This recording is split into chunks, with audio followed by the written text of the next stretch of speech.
I'm actually super stoked to tell you this on camera. I've been working towards finding a spot with my business partners, Tiffany and Thad. We're gonna be opening up a bar called The Walk-In. We think we finally have a location, and it's in Mesa. It's awesome, bro. Yeah, I'm super pumped, man.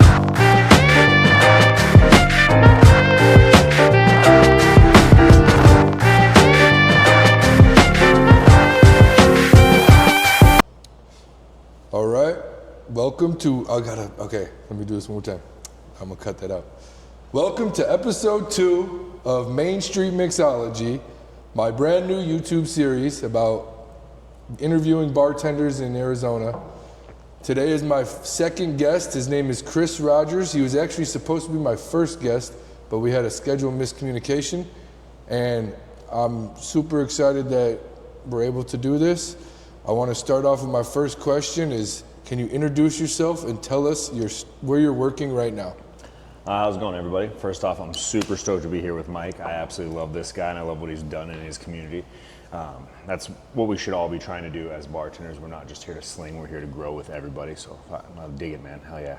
I currently work for Chupacabra Taproom and Phantom Fox Beer Company. I've been with them since basically the beginning, so I just celebrated 6 years with the company. Helped them get going as a consultant, if you will, and then from there I just slowly started taking over shifts, and then next thing you know, I'm full-time, helping them do as much as I possibly can, left my other job, and it's just kind of everything else is history. Amazing. Yeah. Well, can you tell us about your story? Like, what did you do to get here to where you're at today, like from day one? You want to go deep in past, or you just want to talk about Mesa? I would like to talk about your start as a bartender. Okay. When you started bartending, what got you into bartending? What made you want to be a bartender? I actually went to culinary school. I thought I wanted to be a chef. Love foods, love flavors, love all of that crazy stuff. And as I worked in kitchens, I actually was like more drawn to the front of the house a little bit more. It looked a little bit more fun. There was more creativity from what I was used to. So that's where I kind of snuck my way in as a manager one time, and I was like, oh, I can bartend, and I bullshitted my way through the whole day. And I just took over a shift, and then from there, I just snowballed down. And where was that at? That was with Salty Senorita. Okay. Way back in the day. Scottsdale? No, I was down in Mesa. Oh, in Mesa. Oh, yeah. okay. I'm with one of my good buddies. He's one of the 2 bartenders that I consider like kind of trained me to be, to work the bar the way. Rich Bonet. Guy was a badass. Was my roommate too, so that helped. But from there, I hopped around, did some other stuff, but I really found my calling in beer. That was where every trip we went on, everything I did, I thought I was into everything else. I thought I was into bourbons and tequilas and wines, but every time I went on vacation, I found myself at a brewery, knocking back a few pints and just geeking out with somebody over beer. So I actually got started at Arizona Wilderness. Just jumped in there as a server, bartender, cellarman, cleaning kegs for the guys, and eventually worked my way up to their head brewer for about 2.5 years. So I just really geeked out hard on beer for a long time. From there, kind of wiggled my way through another brewery, down to some bars here and there, and then always find my way back to beer. And back in 2019 is when the boys of Chupacabra, the 3 owners, had hit me up on some questions, just asking me some things about bars because they had never done it before. So I threw in my 2 cents here and there, and said, hey man, if you ever need any help, I got some free time. I'm always looking to hustle. And they hit me up, said they needed me to work a Monday or a Wednesday shift, something like that, and then fucking just kept on running, man. What month was that, like when they were in? So they opened up June. I think I started like late July or early August. Okay, I don't remember which one's which. Well, you were a huge piece of Chupacabra. Still are today. Yeah, I mean, I love that company, and more so what I loved is when we got down here, because like most people, I was skeptical of the location. It's Mesa. Downtown, there wasn't much going on there, and they wanted to be open late, and one thing that we could all agree on, ownership and myself as their only employee, was consistency, man. If you say 11 o'clock, let's be open till 11. And working through that, I found some of the best people in the state, I think. Mesa, the Mesa public, the Mesa families, people are just on a different level for me. We just seem to connect so fast, and I loved their outlook on everything they were doing. So many of them were just trying to enjoy life to their fullest, and I loved that, and I jumped on board with them, and I sold hard. I bought a house in downtown Mesa so I could walk to work, but like I said, I haven't left. I mean, in 6 years, I've been jamming out, even started dating a local girl down here. She's now my fiance, and I love it. But got hooked hard by Mesa. I believe you. And you know what? My next question is, in what ways does your bar or your place of work contribute to the community that you're in? Your phone's bell, but that's okay. Chupacabra is definitely, I consider it to be the Cheers of Mesa. There's obviously a lot of bars in Mesa, but for this particular area, it definitely took on like your neighborhood go-to spot. So it's brought a lot of people together. As far as helping out Mesa, I definitely think it's helped bring everyone that's been separated by so many different areas that kind of just like focused everybody into one area and realized like there is so many people that care about downtown, that care about the culture of Mesa and don't want to see it jump to a popular downtown right away. So in that respect, it definitely helped just kind of help strengthen, not build, it was already there, but it helped strengthen the community because so many other people have already set the groundwork. Republica Empanada has been crushing it for downtown Mesa for a long time. So being able to join forces with them and see them on our patio hang out was really nice to see that community where everyone's helping everybody. Yeah. I mean, even when we opened 12 West, we were suckered in. We were Mesa is where we want to be. We want to do it for Mesa. So and we've talked so many times about that. Anybody that comes to downtown Mesa, if you don't have that mentality of I want to be part of it, I'm not trying to run it, I'm not trying to rule it. If you have that mentality of I want to be a part of it, the community will back you 100%. They'll help you find ways. And if you don't, they won't back you at all. Yeah, exactly. They will step away and you'll never see them again. They'll drop you so fast. It's wild. Whenever someone would ask me, how do you like run a business in Mesa, and they say, I would never do it. I'm like, well, that's because you got to pay your dues in Mesa. It's not for the weak to be able to just open a business and think you're going to be successful. Oh no, definitely not. It's still such a young restaurant bar scene down here. For as old as Mesa is, it's just been so stagnant. So to be coming in with something fresh like you have, or anybody trying to come out here and make it work is nose to the grindstone. Get to know everybody that you possibly can. Become a part of the neighborhood, not just another business down here. Yeah, absolutely. Well, that's a really good story, actually. So what's next in your future? What do you want? I definitely want to see Mesa grow more in the right ways, and I think they're on that path. Small business, locals, really try to be a part of the community, and not just necessarily Mesa, but Arizona as well. I'm actually super stoked to tell you this on camera. I've been working towards finding a spot with my business partners, Tiffany and Thad. We're going to be opening up a bar called The Walk-In. We think we finally have a location, and it's in Mesa. It's awesome, bro. Yeah, I'm super pumped, man. We've had those late nights where you're like, you can't leave Mesa, and I've just kind of let the wind take me where I need to be, and lots of different conversations, and it just looped right back, and we found a spot in Mesa that kind of just got dropped in our lap, and it's too unique not to go for it. It's gonna be a fucking tough road. Sorry. That's all right. But it's such a cool spot that I want to make it work, and my partners really want to make it work. So that's awesome. Well, you could tell us about it later, or I'll put it in the video later. Yeah. When it's actually official, so we don't jinx anything or sweet give something away. Yeah. But all right, if you could open a dream bar or restaurant, what would it be? Your dream bar, I should say. I mean, send me down to Central or South America, maybe even Thailand, and slap me in a shipping container on the beach, and I am slinging 2 types of fish tacos and buckets of beer and shots of tequila or whatever the local spirit is, and that's it. Oh yeah. Easy money, just there for the locals. Hey, if there's something going on, the door's shut, we go hang out with the locals. If the surf is good, let's surf. Is the fishing good, let's go fish. Like just easy beach life. Work when you want to work. Yeah. That's funny because Trey yesterday, my last interview, said the exact same thing. And I mean, it was like, besides the fish taco part, it was the exact same thing. Man, I just think about that simpler life where everything's slow and you just kind of go with the pace and you go with that mentality. And it just... Island time, I think they call it. Yeah, exactly. Yeah.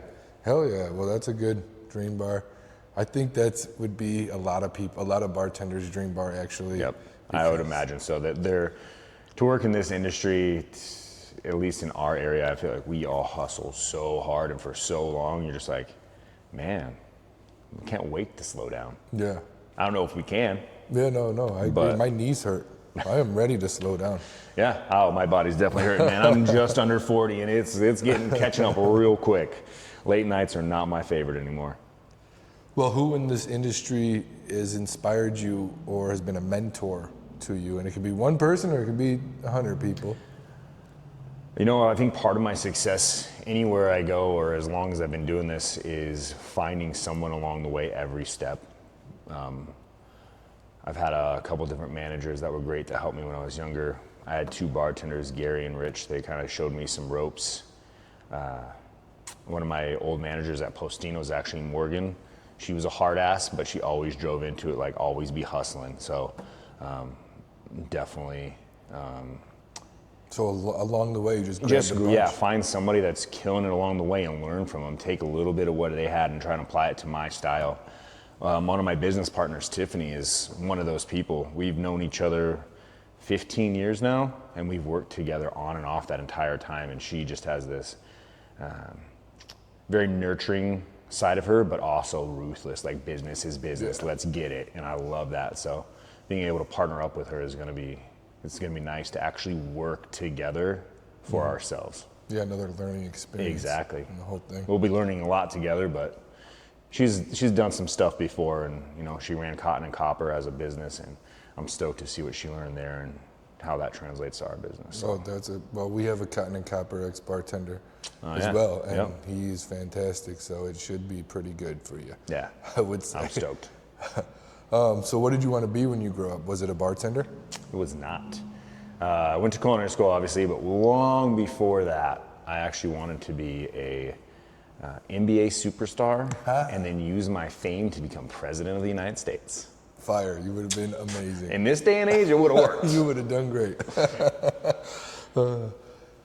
All right, well, what qualities set you apart from other bartenders in the industry? Oh, man. For as grumpy as I can be, I'm also very personal. I try and connect with everybody. I know a lot of other bartenders do that. But my big takeaway, what I usually kind of leave on the table for every person I'm training or everybody that I want to see succeed, is every time I start a new job, I treat that job like it's my own. I put all of my passion into it. I try and represent the best I can. It's not my business, it's not my money that coming in and coming out, but I will succeed if I treat that place like it's my own. Yeah. Because if I succeed, they succeed, and if they're succeeding, then I should be succeeding. That's how it works. I agree. That's a good way to look at it. Yeah. More people need to think like that as a bartender. I agree. I think there's a lot of, there's a lot of selfishness on both sides, on ownership and bartenders, where it's this constant fight for this power. And it doesn't need to be, man. If you go in with that kind of mentality, I think everybody wins. Yeah, I agree. Well, it's definitely worked for Chupacabra. Yeah. You've done a great job. They've been able to open up a brewery. It's inspired you to do more. I'm sure those guys will help you. They've helped me when I needed things done. Yeah, absolutely. I'm sure in your next step, they're going to be right there to help you. They've said it multiple times. Whatever I need, they're willing to help. So yeah, it's super great. Again, it's that community, man. Yep.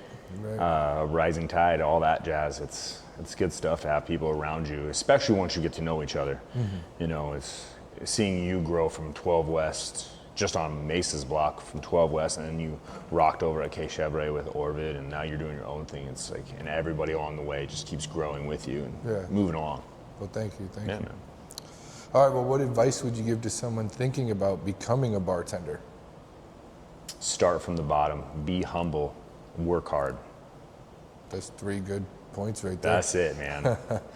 That's really all you need to say. Yeah, you start like that, you'll learn so much so fast, and people will just grab you and take you with. Yeah, I agree. There's not going to be that. You don't come in with an ego. They're not going to try and push you away. They're going to want to see you move. Yeah, I agree. What makes an exceptional bartender?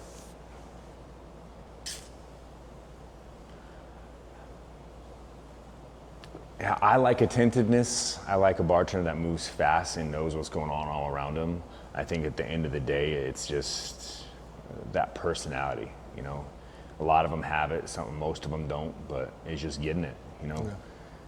I can say attentiveness, but I've known bartenders that aren't that attentive, but still wowed me in other ways. So there's so many factors. Yeah, there is. What's your favorite drink to make? I mean, as a beer guy, I love pouring anything that somebody wants to talk about. You want to geek out about something, that's what I want to do. That's a really good answer. Yeah. I've tried mixology and all and that, and it's super rad because you get into the recipes and the different flavor profiles. So at the end of the day, for me, it's just, what are we going to talk about? How can we geek out about this right here in front of you? Mm-hmm. I can pour you drinks all day long, and we can just slap them back and forth and move along and, you know, volume bartend. It's super fun. But that moment where I get to share something with somebody and drop some knowledge on them that they may not have known, that's what I like. That's how you know you're an exceptional bartender, I would say.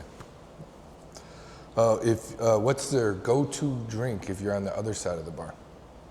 It could be beer, it could be a last word, it could be old-fashioned, smoked, whatever. Hey man, after a long shift, I want that Miller High Life and a little bit of Monty. Okay, there you go. There you go. Did I show you Monty? No. Oh, okay. I was just curious. Oh, no. Yeah, no, you did not show me Monty. Just wondering. But I'm a big fan. Okay. I mean, I've shifted so many times. Green chartreuse was my drink for a long time. Yeah. That was my go-to. Anywhere we go, especially out of state, green chartreuse. Let's see what you got. Yeah, that's cool. Doesn't go bad on the back bar. No. If you could share a drink with anyone, dead or alive, who would it be and what would you serve them?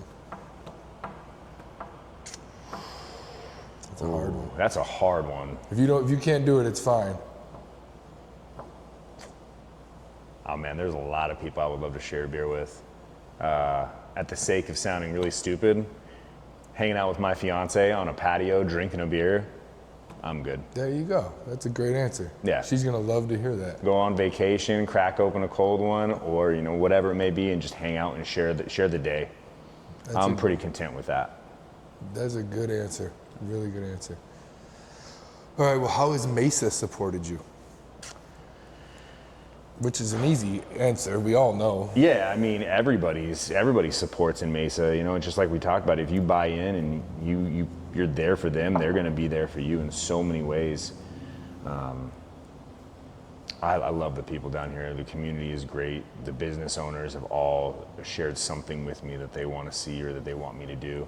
The amount of phone calls I got to try and get me to stay in Mesa and open up my bar here it's a great feeling. Yeah. The city of Mesa has actually called me on 2 different occasions after they found out. I went to them and told them what my proposition was for my bar, and they've been calling me, asking me what they can do, and I love that. You don't hear that a lot from city people.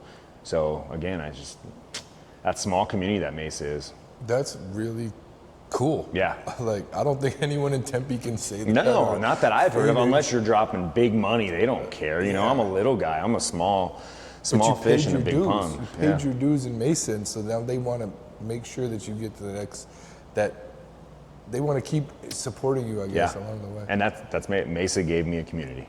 My next question was going to say, what do you love most about living or working in Mesa? But it sounds like... Yeah, it's just the community, man. It's the community. I've met so many good people down here, and I did not think I was going to live here. I figured I was going to move on, who knows where, and I just got locked in, man. I met some great business owners down here, and they turned their friends into my friends and so on and so forth. And where are you from? I'm from Tucson originally. Oh, okay. Yeah. Arizona kid. Arizona kid still? Yeah. But then did you go through high school and everything over there? Yeah, I moved up here right after high school to go to culinary school. Okay, gotcha. What's one thing you wish you could change about Mesa?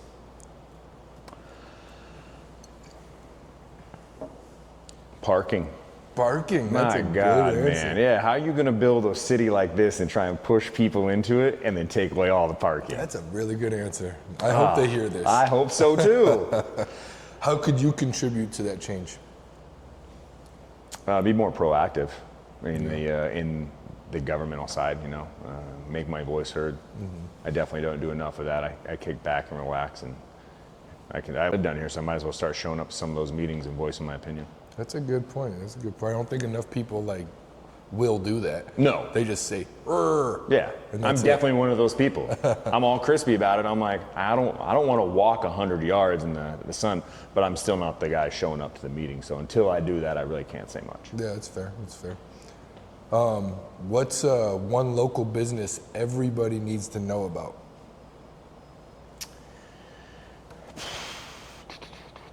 I mean, the Guadalupe, obviously. Love it. Outside of that, I'm a huge fan of, and you know these guys, Chupacabra. Oh yeah. I love that spot. They're my favorite food in the downtown block of Mesa. Yeah. And I just love their vibes over there. Best value down there. Dude, scratch-made kitchen makes you feel like you're at someone's house, and then that bar. And Right. hell, man, you helped build that bar up. The value there it's there. I think I helped bring the value up there with that bar program. Like even just showing up there, I helped bring a lot of new faces into there that I know continue still go there. Absolutely. So they've told me here. They found a new type of food that they can enjoy. And then like you said, you built that back bar up. It's the sleeper bar of Mesa. Yeah. People don't know how much good bourbon, tequila, mezcal, all that stuff is hidden in that bar, and you can go in there at any given time and snag something delicious. And a cool ass owner. Yeah. When you go there, he makes you feel like your family. Oh, I thought you were going to say Maria. Maria's They're cool both too. awesome. No, I love Orvid to death. Some of my favorite times are going out in the back of his spot where he's barbecuing meat on Friday and Saturday and just kicking it with him. Yeah, so cool. Talking business over smoked meat. Psh, awesome. Gotta love it. Yep. That's so cool how he did that little back area. Yeah. Adds to the whole experience. Oh man, you get the wind going the right way, and you can smell it the whole block as it just carries True. down that back driveway. His idea was because the eco building went in, he was like, I'm just gonna smoke these guys out every week and they're gonna be forced to come in here and eat. Yeah, and I think he's got a couple of regulars that come every week just for that. I believe it. I would go every week just for that. Yeah. It's really good. Any new local Mesa businesses you're excited about? New local Mesa. Your own? Yeah, I mean, I'm super stoked about that. About how far are you in that? Like, would you say 60%, 90%? I'm at like 95. Oh, wow. I'm waiting on a contract. Okay. So our landlord approved our LOI. We've agreed on all of our terms. We're just waiting on legal to send us our paperwork to sign. Yeah. Yeah, we're locked in. I remember our contract here. Holy smokes, it was so expensive. Yeah. When Kenny told me how much it cost, I don't want to say it just because it was so expensive. Oh, yeah. But I was hurt. And I didn't have to pay it. Right. Kenny paid it because he was, trying to make sure everything was copacetic. And I found out later how much it cost, and I was just like, that is insane. Insane. So, good luck with that. Oh man, it's nerve-wracking. Obviously, you've been there. Signing your life away is just like, whoo. Yeah, it's an important step. You're obviously killing it. You're doing great, but I remember signing my paperwork for my house, and it's the same thing. I was like, I want to vomit. I'm doing what? This is not. Well, I remember with this, I wanted to tell everyone so bad, but I told you, but telling other business owners, they were giving me pushback. Yeah. And they're like, don't do it, bad location, this, that, all these things. And I was just like, I don't want to hear none of your negative ideas. Like, I'm going to try it anyways. So the day we signed the lease, it was a Friday. I went into work that day, told Orvid. I started crying. I was like, man, I got to leave. I'm going on to do my own thing. I think 2 weeks, this and that. And he was just like, you motherfucker. Yeah, He's like, absolutely. why didn't you tell me? And I was like, actually, I did tell you about 4 months ago, but you said all this negative shit. And I was like, I'm sorry. I don't want to tell you anymore. Yeah. So as soon as I signed the contract, I said, okay, now what's your negative ideas? Yep. I'm already in. Now give me the bullshit. Give me all that negativity so I can learn how to flip it and make something positive. Exactly. But I already signed the paper. We had, about 9 months ago, we thought we had a spot locked up. In Tempe, right? Yeah, and we posted about it. We made our first post ever where we were like, we are so stoked to announce that we are getting a location. And then the landlord yanked it out from underneath us. For a hair salon, was it? I think it was a golf simulator. You know, they were gonna hang some sheets and knock some balls into them. Okay, like, what are you, okay. They were, you know, they weren't gonna do any TI or anything like that. So it is what it is. It worked out, but after that moment, I don't want to talk about it with anybody. I've started sharing the news because we are at that like 95, 98%, but it still is very much like until that's signed, it's not done. So.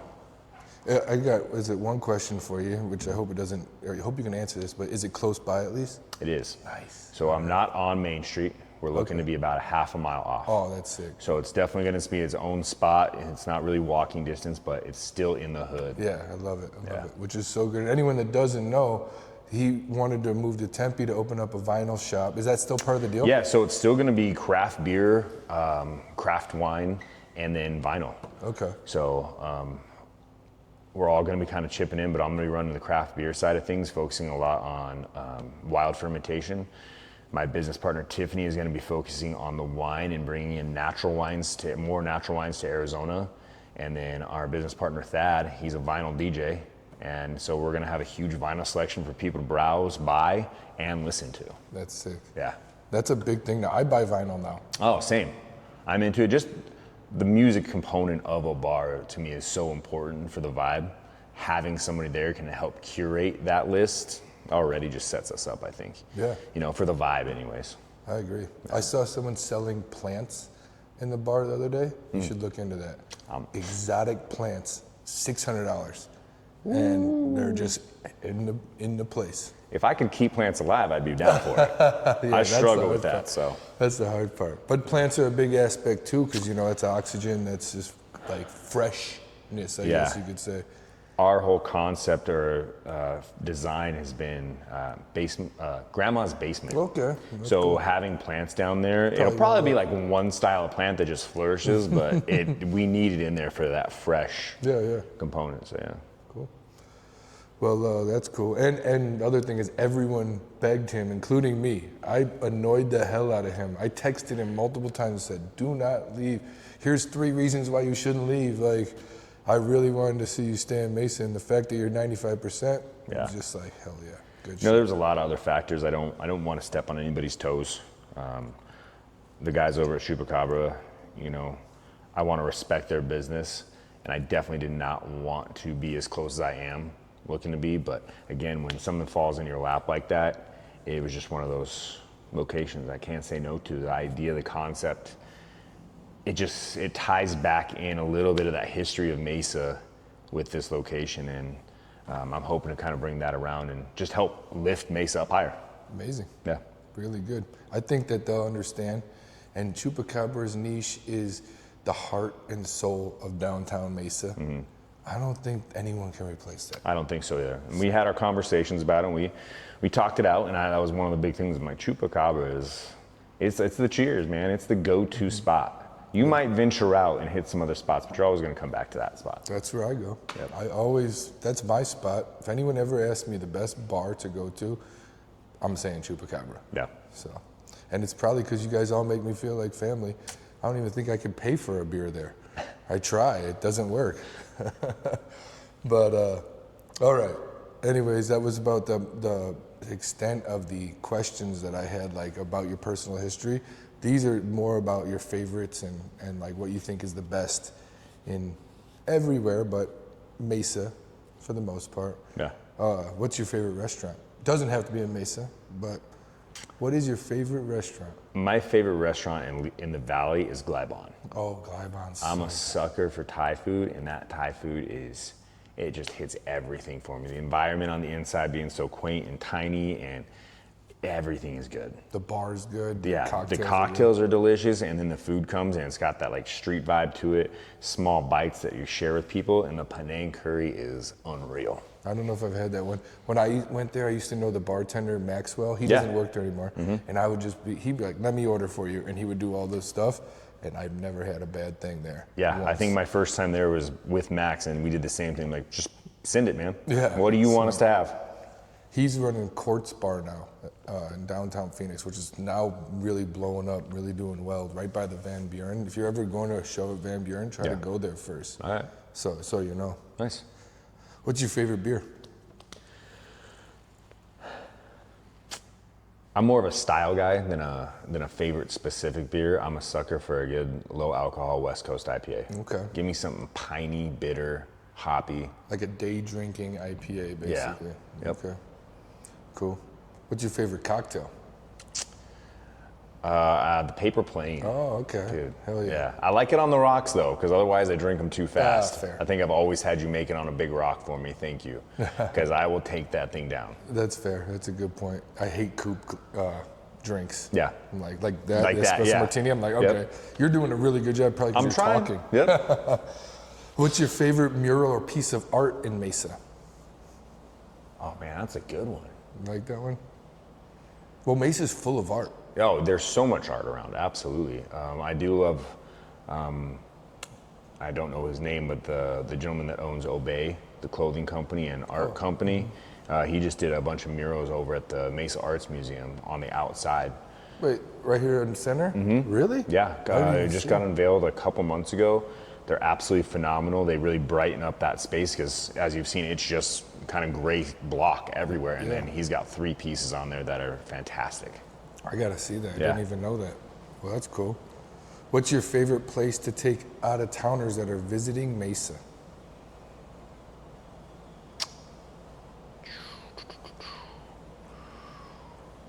I mean, I like to get outdoors, so I would like to drag them up to the Salt River. Mm-hmm. Float down there early morning before all the kids get there. Yeah. Check out something, and then from there, then we can go hit, some food and drinks. But Yeah, Salt River's awesome. And like the Superstition. yeah, Yeah, that's. I know that gets a little further out. That's probably the AJ, but I mean, that's in my book. That's still like East Side Mesa. I don't know. Yeah. This side of the 101 is Mesa to me. all right. Best of Mesa. This one I kind of loaded the questions. I feel like best bread maker in Mesa. Oh, buddy. Yeah, you tossed that one up for me. I got to go with the Doho. I figured. Absolutely, the Doho is the best sourdough in town. Tell them about it. Yeah, how can you find her? So I would check her out on her Instagram, and from there you can find out how she does her pickups, drop-offs, pre-orders, all that stuff. So the Doho on Instagram, spelled just like you think it is, the Doho. But she does a long fermentation on her sourdough, which makes it super easy for those that don't do well with gluten. And yeah, man, I can nerd out about that too. I've learned so much over the last 2 years of her doing that. So. And she always gives you credit. Like in her Oh, Instagram, yeah. she's always blowing you up for being the most supportive. She's bread maker fantastic there is. about that, absolutely. What's your name? The Dough. What is it? The Dough Boy. Dough Daddy? Dough Daddy. Yeah, the Dough Daddy. Oh, that's cool. And is there any places that she's always at every week, like? Yeah, so Chupa? she delivers to a couple spots. The one here in Mesa is Nature's Finest on Gilbert and Brown, I believe. Oh, by the Ace Hardware right Yep. there? Oh, yeah, okay. Yeah. So it's a natural foods health store. And so she drops off there every Thursday at 10:30 a.m. Awesome. Yeah. And do you know how fast they sell out? Most of the time it's within a day, if not 2 days. Okay. Yeah, I know Beetle Bodega was selling it for a while. Yeah, it's unfortunate she's not there because we lost that downtown Mesa connection. But so now she just kind of shifted around a little bit, and she's looking for that new spot in downtown to start slinging. Okay. Well, cool. So yeah, these questions are really loaded now that I think about it. I love it. Best local farmer in Mesa.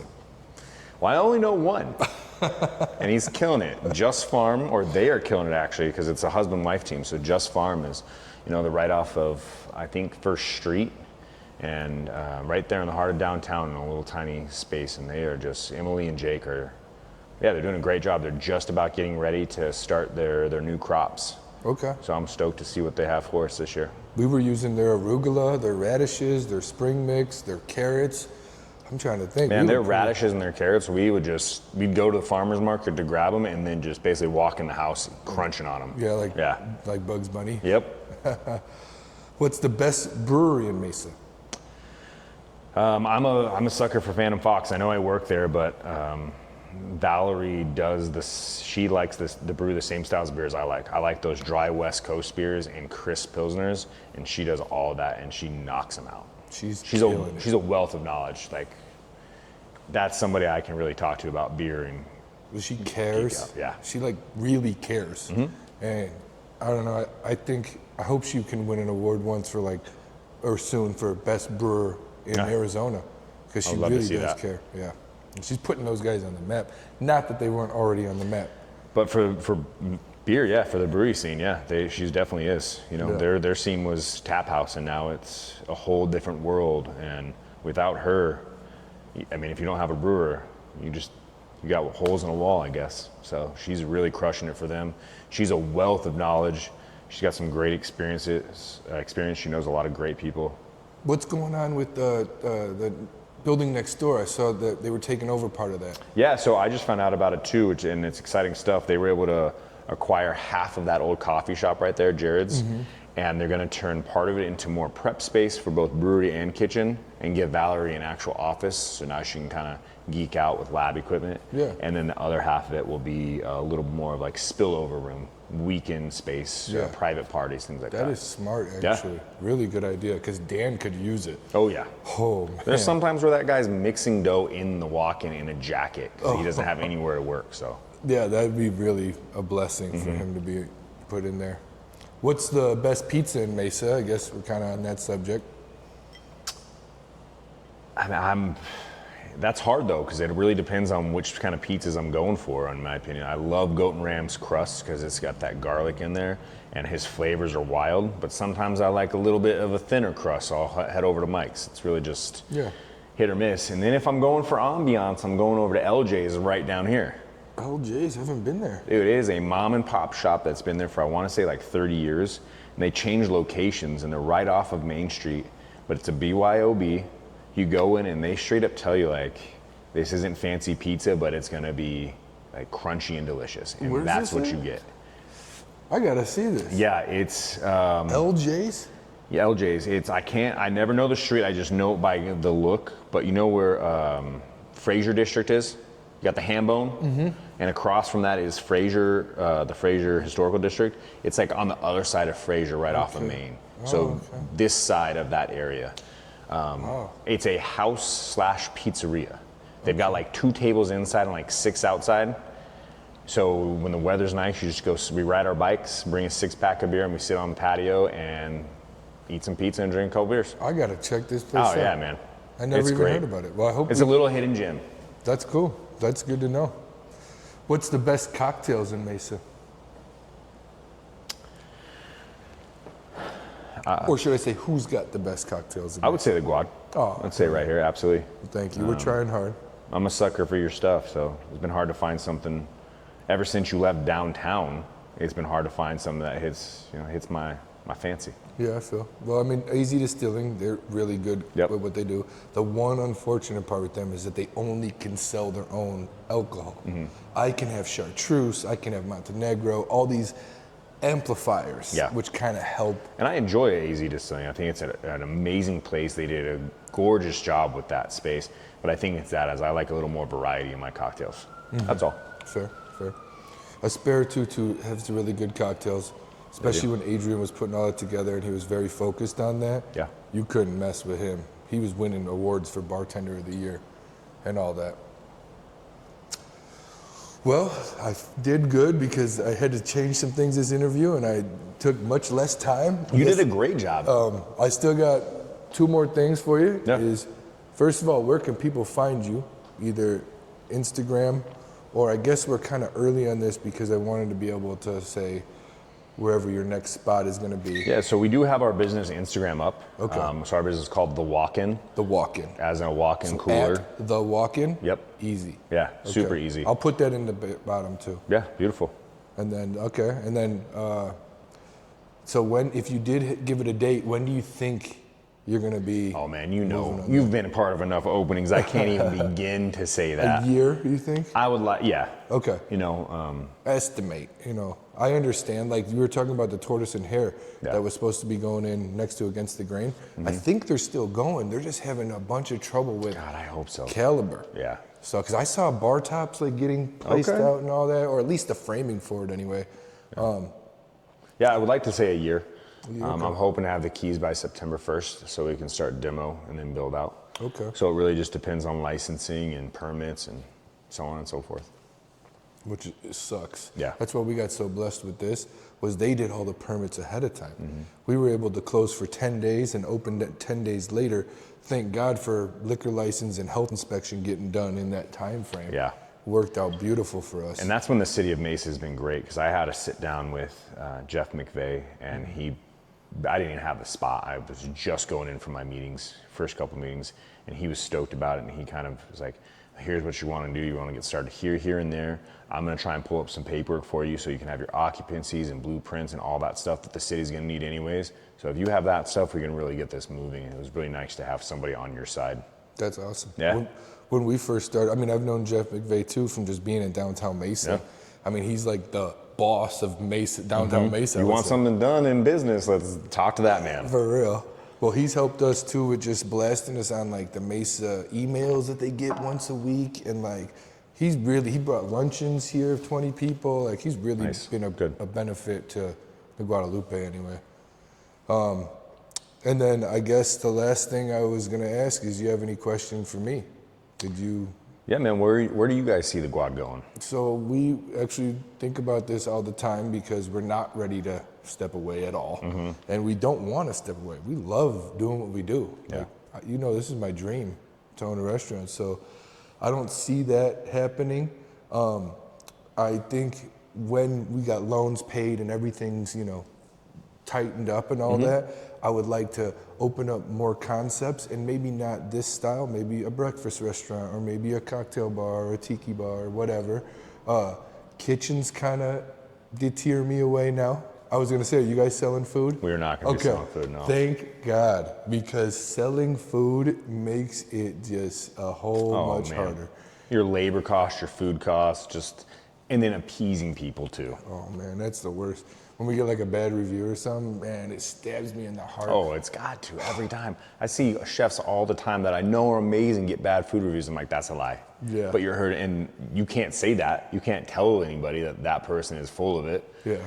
But Yeah, I know, it sucks. And people don't realize that they're hurting like livelihoods of some people when they're doing that. And if you really do have a bad review, then and you put it up there and it's for real, I address it correctly and I'll get it removed by making up for it. Yep. You know, I will go out of my way to give you a gift card, or if we screwed something up, let me fix it. Like, please come talk to the owner, Yes. the restaurateur, whether it be the manager, the bartender.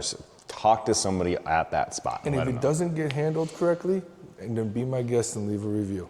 But instead of just saying food sucked, was too loud in there, blah. Yeah. What? One lady didn't even try the food, said it was too loud in there, I had to leave, 1-star review. I'm like, wait, you're telling me you didn't try the food? Yeah. What the hell? All day long, people do that, you know, and it's to each their own. However, it's like, come on, man, Yeah. give it a try, but give it the real try. Exactly. And if we do mess it up, I will try to fix it. I'll either take it off the bill, or I'll get you a new one, or I will encourage you to come back and try it again. Like, I understand everyone makes mistakes. That's definitely something I've learned from the Doho during her stuff, and a lot of other people in the market industry is, you want to give out refunds, but also it's better to have them come back and actually try what you want them to try. Sorry you had a bad experience. Sorry those enchiladas were cold. I want to show you what our enchiladas are supposed to be about. Come in, try them again. I don't want you to just get your money back. I'll give it back to you, that's fine.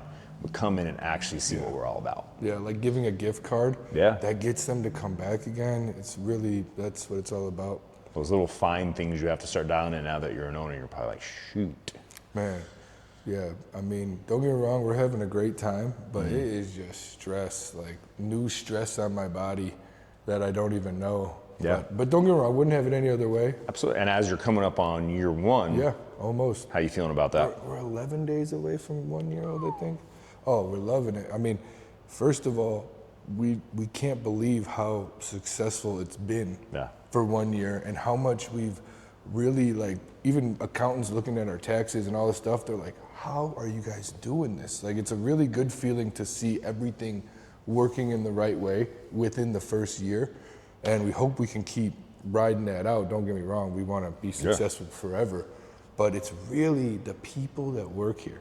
And I got a lot of good people that work here. I mean, Alejandro, Lisette, those are the best two from K. Chevre, and they came here to work. Now I have 2 superstars running around the floor, and not including every other superstar that we have working for us. A lot of them we hand trained ourselves. We went more for personality and wanting to be here than experience. It's awesome.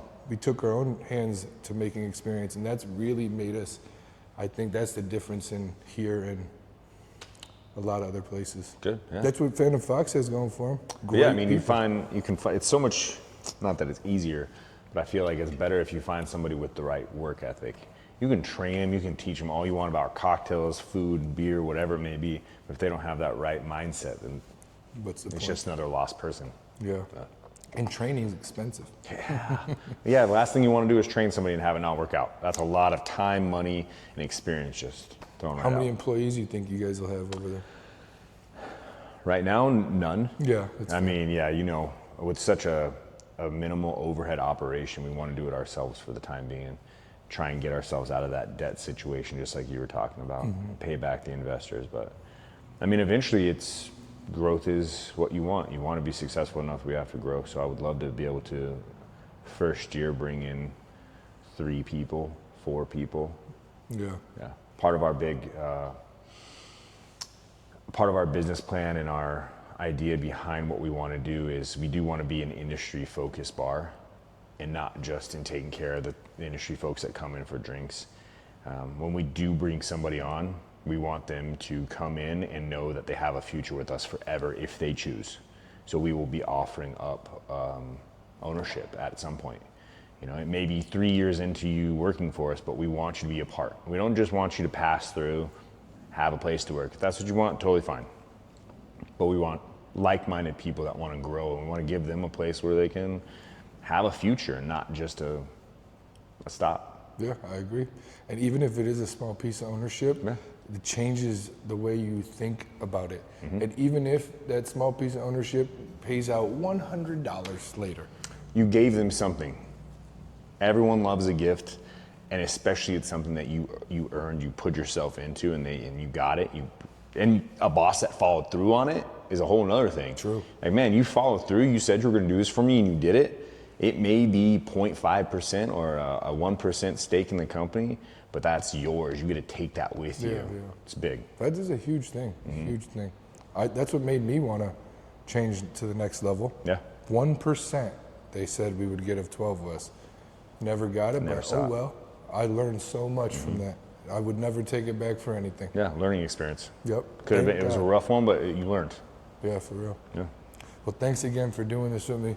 Yeah, man, thanks for having me. I really appreciate it, being my second interview. So, yeah, and make sure you check him out at Chupacabra for at least another year, it sounds like. So. Yep, well, I'll still be there hustling. You'll see. And I hope everyone from Mesa is thankful for me bringing in a Mesa legend to hear his story and his background. Well, thank you, Mike. You're welcome. Well, all right, we're done. Woo!